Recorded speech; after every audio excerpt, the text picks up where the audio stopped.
are from Jammu and Kashmir. I'm from Jammu only. I have seen both sides of it. उनके पास काम था ही नहीं, पैसा मिलता था तो पत्थर फेंकते थे। धीरे धीरे अब क्या होगा, वहाँ भी चालू हो रहा है थोड़ा डेवलपमेंट वगैरह, बाहर की कंपनीज भी वहाँ कश्मीर में अपना कुछ सेटअप कर रही है, उससे क्या एम्प्लॉयमेंट भी जनरेट हो रहा है। और सबसे मेन बात,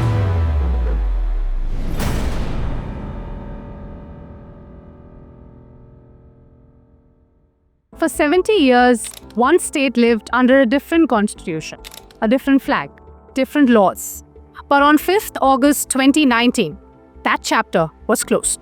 अनुच्छेद 370(3) के अंतर्गत भारत के राष्ट्रपति द्वारा जारी की जाने वाली निम्नलिखित अधिसूचनाओं की सिफारिश करता है।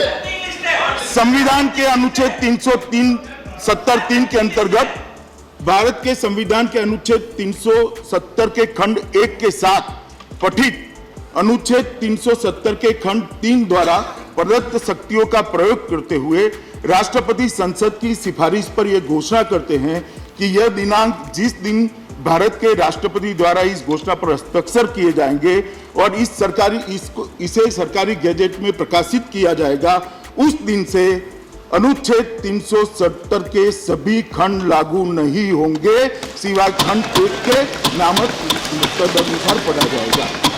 Article 370 was once described as a bridge, but had long become a barrier. हाँ, ऐसा तो नहीं सोचा था हमने कि ऐसा कभी हो भी सकता है।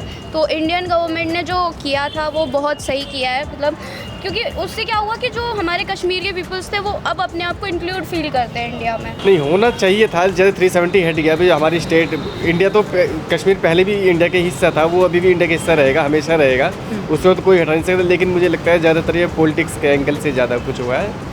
प्रैक्टिकली ग्राउंड पर कुछ नहीं है ऐसा। That day, it was dismantled not by force, but through a presidential order, invoking the very provision that created it. Legally, Article 370 was a temporary provision granting J&K autonomy to make its own laws, have its own constitution, and restrict central legislation. But over time, that autonomy excluded millions from basic rights. So you are from Jammu and Kashmir? I'm from Jammu only. Madam before 2019 ना हिंदुस्तान के जो सारे कानून हैं वो कश्मीर में लागू नहीं होते थे, ठीक है ना। तो हम उससे वंचित थे, कुछ फैसिलिटी जो हमें मिलनी चाहिए थी वंचित थे उन सब चीज़ों से। हम उसका फ़ायदा मिलता इसलिए कश्मीर के पॉलिटिशियंस को, they used to make benefit होता है। रीज़न उसका क्या है, lot of corruption used to happen in Kashmir and nobody was there to ask. Reason behind is 370 because centres के जो कानून है वहाँ लागू नहीं होते हैं। उसका फ़ायदा सब लोगों को मिलता था, जो कुछ लोग हैं सिर्फ पॉकेट में, बाकी सब लोग वंचित थे उससे।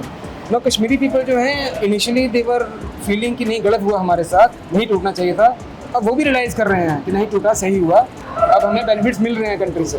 If that was not all, Article 35A was inserted secretly through presidential order in 1954, which discriminated against Kashmiri women who married non-permanent residents or outsiders, and even Dalits. कोई रेसिडेंट मतलब बाहर का कोई दूसरे स्टेट का वहाँ प्रॉपर्टी लेके काम नहीं कर सकता था, या बिजनेस में उतना डेवलप नहीं हो रहा था, उनके पास काम था ही नहीं, पैसा मिलता था तो पत्थर फेंकते थे।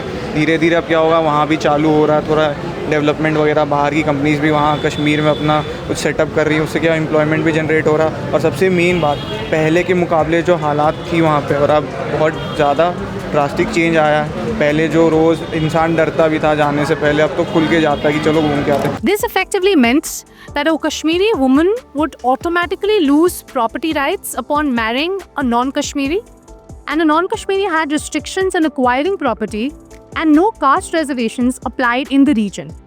By the way, this presidential order was passed not in the parliament but by a clandestine executive order on 5th August 2019.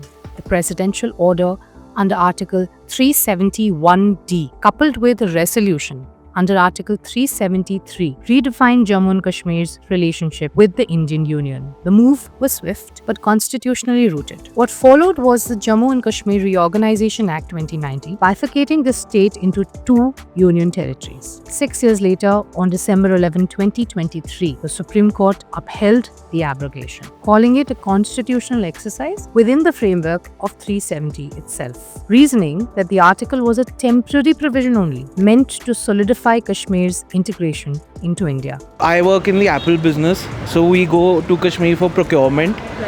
So I've seen both sides of it, and I feel after 317 the overall condition has been better. The Article 370 story teaches us that laws and dynastic appeasement can often become barriers for sovereignty of a nation. But it also teaches us that laws can change overnight, and political will and swift judicial decision-making can revive a nationhood deferred. On that note, Vande Mataram.